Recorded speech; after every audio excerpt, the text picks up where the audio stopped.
కూర్చొని కళ్ళు మూసుకుంటే లోపల నుంచి దుఃఖం వస్తుంది, నాకు బాధ వస్తుంది, ఏడుపు వస్తుంది. ఎందుకు ఏడుస్తున్నాడు ఇతను? నేను ఈ రకంగా ఆలోచించడం మొదలుపెట్టా. నేను కాదు కదా, నాది కాదు కదా ఏడుపు, ఎందుకు ఏడుస్తున్నాడు ఇతను? పైనుంచి మనం చూడాలి, మన మన మన ఎమోషన్స్ని మన పైనుంచి మనం చూడాలి. ఎందుకు ఏడుస్తున్నాడు ఇతను? ఎందుకుంది ఇతనికి బాధ? ఇతనికి ఏ సమస్య ఏం లేదు కదా, హాయిగానే ఉన్నాడు, డబ్బులు ఉన్నాయి, ఇల్లు ఉంది, చక్కగా అందరూ ఫ్రెండ్షిప్ చేస్తున్నారు, ఎవరితో ఏ సమస్య లేదు కదా, ఎందుకు ఏడుస్తున్నాడు? కానీ ఐడెంటిఫై రావట్లేదు ఎందుకు ఏడుస్తున్నాడు. ఇంకా ఇంకా బాధ వస్తూ ఉంటే అప్పుడు నాకు వెంటనే నా నా నేనేం చేశానంటే, నాకు ఆ స్విచ్ ఆఫ్ చేసి నేను వేరే స్విచ్ వేసుకోవాలనుకున్నాను. నేను ఏ స్విచ్ కావాలి మనకు అప్పుడు? ఆనందం. ఆనందం అనే స్విచ్ బటన్ నొక్కే నేను అనుకున్నాను, ఇక్కడ ఎంతమంది అయితే ఆనందంగా ఉన్నారో అందరిలో ఉన్న ఆనందాన్ని నేను అనుభూతి చెందుతున్నాను అనుకున్నాను నేను. వెంటనే అక్కడ ఒక అతను సెల్ ఫోన్లో ఏదో చూస్తూ ఉన్నాడు, మేము చూస్తూ ఉన్నాడు. చూసి చూసి చూసి గట్టిగా పగలబడిన అవటం మొదలుపెట్టాడు ఆయన. ట్రైన్లోనే పెద్దగా నవ్వరు కదా, మామూలుగా విని మనసులో నవ్వుకుంటూ ఉంటారు.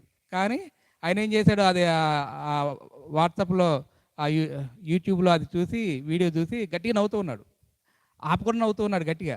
అందరూ ఆయనకి వెళ్ళి ఆశ్చర్యంగా చూస్తున్నారు.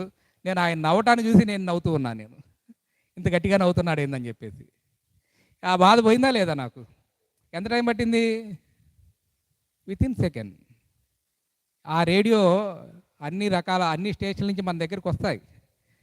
నువ్వు దేన్ని రిసీవ్ చేసుకోవాలనుకుంటున్నావు? నువ్వు నీ నీ మీట ఎక్కడుంది? నువ్వు బాధ అనే స్టేషనా నీది?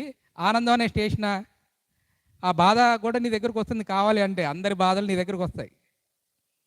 ఎప్పుడైతే ఆ బాధను నువ్వు ఎలో చేస్తావో అందరి మీ చుట్టూ ఉన్న వాళ్ళ బాధలన్నీ మీ దగ్గరికి వస్తాయి, మీ లోపలికి వస్తాయి. నేనేం చేస్తే అవేర్నెస్ తోటి నాకు ఈ బాధ కాదు, ఇక్కడ ఉన్న అందరి యొక్క ఆనందంతో నేను కనెక్ట్ అయి ఉన్నాను, అందరిలో ఆనందంతో నేను అనుభూతి చెందుతున్నాను నేను ఎప్పుడైతే అనుకున్నానో సెకండ్లో నా అనుభవాలు మారిపోయినాయి, ఆనందంతో నేను ఉండటం జరిగింది. అదే చెప్తున్నారు మాస్టర్స్, మీరు ఏ సమాచారాన్ని అయితే కావాలని కోరుకుంటున్నారో ఆ సమాచారాన్ని అందుకోవడం కోసం మీలో ఉన్నటువంటి ఆ మేటను పనిచేస్తూ ఆయా సమాచారాన్ని గ్రహించడం మీరు నేర్చుకోవచ్చు. పేదరికంలో ఉన్నారు, బాధ ఉంది, డబ్బులు లేవు, పొద్దున్నే లోన్లు లోన్లు అప్పులోళ్ళు వాళ్ళు వీళ్ళు వచ్చి అడుగుతూ ఉంటారు మిమ్మల్ని, వాళ్ళు వీళ్ళు వచ్చి బాధ పెడుతూ ఉంటారు డబ్బులు కావాలని చెప్పేసి. లేదా మీ ఇంట్లో మీ భర్త భార్య మిమ్మల్ని తిట్టారు, కోపడ్డారు, ఏం చేస్తారు మీరు? ఈ పండు తింటారా, ఈ పండు తింటారా? ఈ పండు తింటారు, కుళ్ళిపోయిన పండు తింటారు. మీ ఇంట్లో మీ భర్త భార్య మిమ్మల్ని తిడితే మీరేం చేస్తారు? ఈ కుళ్ళిపోయిన దాన్ని తింటారు. ఇందాకేం చెప్పారు? ఎట్టి పరిస్థితుల్లో సచ్చినా కుళ్ళిపోయిన దాన్ని తినం మేము, బాగున్న దాన్ని తింటామని చెప్పారు. కానీ ఇప్పుడు ఏం చెప్తున్నారు?